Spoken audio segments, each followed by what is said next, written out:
Estudo sobre o Evangelho de Lucas, parte 75, dia 6 de outubro de 2023. Jesus pronuncia 3 ai sobre os escribas. Lucas, capítulo 11, 45 a 54.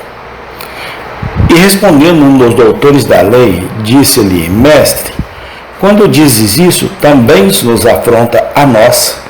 E ele lhes disse: ai de vós também, doutores da lei, que carregais os homens com cargas difíceis de transportar, e vós mesmos nem ainda com um dos vossos dedos tocai essas cargas. Ai de vós que edificais os sepulcros dos profetas, que vossos pais os mataram. Bem testificais, pois, que consentis nas obras de vossos pais, porque eles os mataram, e vós edificais os seus sepulcros. Por isso, diz também a sabedoria de Deus: profetas e apóstolos lhes mandarei, e eles matarão uns e perseguirão outros, para que desta geração seja requerido o sangue de todos os profetas que, desde a fundação do mundo, foi derramado, desde o sangue de Abel até o sangue de Zacarias, que foi morto entre o altar e o templo. Assim vos digo, será requerido desta geração.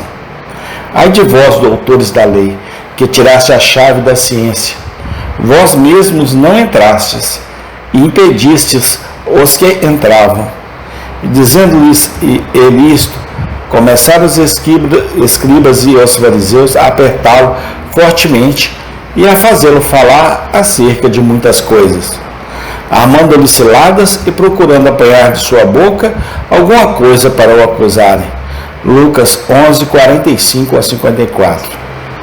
A passagem diante de nós é um exemplo do trato fiel de nosso Senhor Jesus Cristo com as almas dos homens. Nós ouvemos sem medo ou favor, repreendendo os pecados dos expositores judeus da lei de Deus. Essa falsa caridade que chama de indelicado dizer que alguém está em erro, não encontra encorajamento na linguagem usada por nosso Senhor. Ele chama as coisas pelos nomes certos. Ele sabia que doenças agudas precisam de remédios severos. Ele quer que saibamos que o amigo mais verdadeiro de nossas almas não é o homem que está sempre falando coisas suaves e concordando com tudo o que dizemos, mas o homem que nos diz a maior verdade. Aprendemos, em primeiro lugar, com as palavras de nosso Senhor, quão grande é o pecado de professar, ensinar aos outros o que nós mesmos não praticamos. Ele diz aos doutores da lei: ai de vocês, porque sobrecarregam as pessoas com fardos que dificilmente podem carregar, e vocês mesmos não levantarão um dedo para ajudá-los. Eles exigiam que outros observassem cerimônias cansativas na religião, que eles mesmos negligenciavam. Eles tiveram a insolência de colocar julgos sobre as consciências de outros homens e ainda conceder isenções desses julgos para si mesmos. Em uma palavra, eles tinham um conjunto de medidas e pesos para seus ouvintes e outro conjunto para suas próprias almas. A severa reprovação que nosso Senhor aqui administra deve chegar com poder especial a certas classes da igreja. É uma palavra oportuna para todos os professores da Bíblia. É uma palavra para todos os pais e mães. Acima de tudo, é uma palavra para todos os bispos e pastores da religião.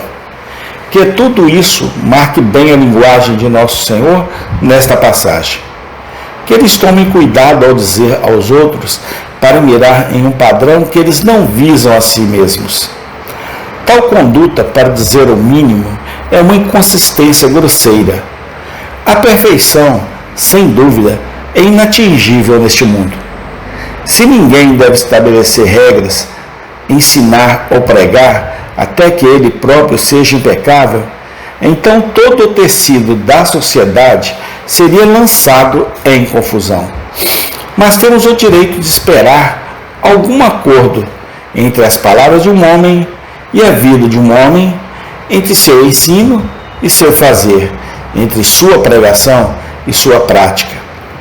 Uma coisa em todos os eventos é muito certa: nenhuma lição produz tais efeitos sobre os homens como aquelas que o professor ilustra em sua própria vida diária. Feliz é aquele que pode dizer com Paulo: tudo o que você aprendeu ou recebeu ou ouviu de mim, ouviu em mim, coloque-o em prática. Filipenses 4:9. Aprendemos em segundo lugar, com as palavras de nosso Senhor, quão mais fácil é admirar os santos mortos do que os vivos. Ele diz aos doutores da lei: ai de vocês, porque vocês construíram túmulos para os profetas, e foram seus antepassados que os mataram. Eles professavam honrar a memória dos profetas, enquanto viviam exatamente da mesma maneira que os profetas haviam condenado. Eles abertamente negligenciaram seus conselhos e ensinamentos, e ainda assim fingiram respeitar seus túmulos. A prática aqui exposta nunca deixou de ter seguidores, em espírito, senão na letra. Milhares de homens ímpios, em todas as épocas da igreja, tentaram enganar a si mesmos e aos outros, por altas profissões de admiração pelos santos de Deus após sua morte. Ao fazer isso, eles se esforçaram para aliviar suas próprias consciências e cegar os olhos do mundo. Eles procuraram suscitar na mente dos outros o pensamento: se esses homens amam tanto as lembranças do bem, então certamente deve ser um só coração com eles.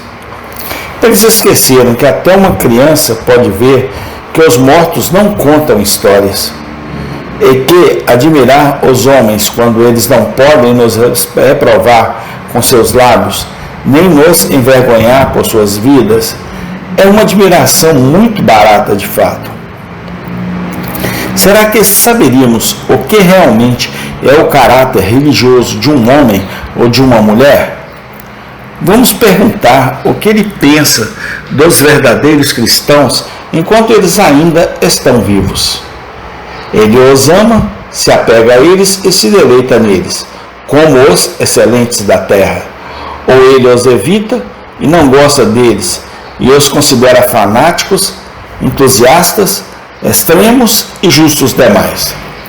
As respostas a essas perguntas são um teste bastante seguro do verdadeiro caráter de um homem e de uma mulher. Quando um homem e uma mulher não podem ver beleza nos santos vivos, mas muito nos mortos, então sua alma está em um estado muito podre. O Senhor Jesus pronunciou sua condenação.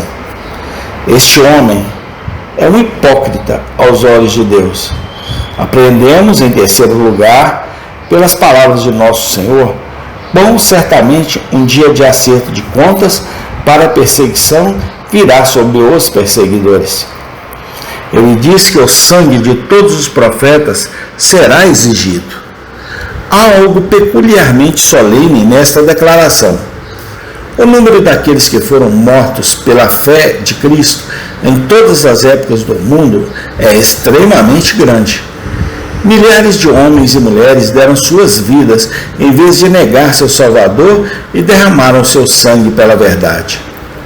No momento em que morreram, parecia não ter ajudante, como Zacarias, Tiago, Estevão, João Batista, Inácio, Rus, Rupert e Latimer. Eles morreram sem resistência. Eles logo foram enterrados e esquecidos na terra. E seus inimigos pareciam triunfar totalmente, mas suas mortes não foram esquecidas no céu. Seu sangue foi lembrado diante de Deus. As perseguições de Herodes, Nero, Diocleciano, Maria Sangrenta e Carlos IV não são esquecidas.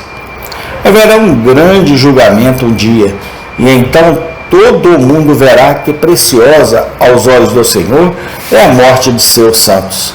Salmo 116, 15. Muitas vezes esperemos o dia do julgamento. Há muitas coisas acontecendo no mundo que estão tentando a nossa fé. O triunfo frequente dos ímpios é desconcertante. A frequente depressão dos piedosos é um problema que parece difícil de resolver, mas tudo ficará claro um dia.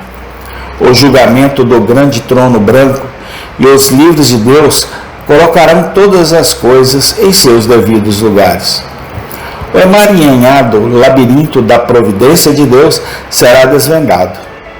Tudo será provado para um mundo maravilhado ter sido bem feito. Cada lágrima que os ímpios fizeram, os piedosos derramarem será considerado. Cada gota de sangue justo que foi derramada será finalmente exigida. Aprendemos finalmente com as palavras de nosso Senhor quão grande é a maldade de manter os outros afastados do conhecimento religioso. Ele diz: ai de vocês, doutores da lei, porque vocês tiraram a chave do conhecimento, vocês mesmos não entraram e impediram aqueles que estavam entrando. O pecado aqui denunciado é terrivelmente comum. A culpa disso está em muitas mais portas do que à primeira vista muitos estão cientes. É o pecado do pastor protestante não convertido, que adverte seu povo contra visões extremas e zomba da ideia de conversão. É o pecado do marido ou da esposa ímpia, que não gosta que seu esposo ou sua esposa se tornar séria sobre religião. É o pecado da mãe de mentalidade mundana, que não pode suportar a ideia de sua filha pensar em coisas espirituais. Todos esses, conscientes ou inconscientemente, estão trazendo sobre si mesmos o enfático ai de nosso Senhor. Eles estão impedindo outros de entrar no céu. Oremos para que este terrível pecado nunca seja nosso. O que quer que sejamos, nós mesmos na religião, tenhamos medo de desencorajar os outros, se eles tiverem a menor preocupação séria com suas almas. Nunca verifiquemos qualquer um daqueles que nos rodeiam em sua religião, e especialmente na questão de ler a Bíblia, ouvir o Evangelho e orar em particular. Vamos encorajá-los, ajudá-los e agradecer a Deus se eles são melhores do que nós. Livra-me da culpa de sangue. Foi uma oração de Davi. Salmo 51, 14. Pode-se temer que o sangue de parentes pesará sobre a cabeça de alguns no último dia. Eles os virão prestes a entrar no reino de Deus, e eles os impediram. Amém. Tem continuação. Obrigado, Deus, porque até aqui o Senhor tem me sustentado. Amém, Senhor.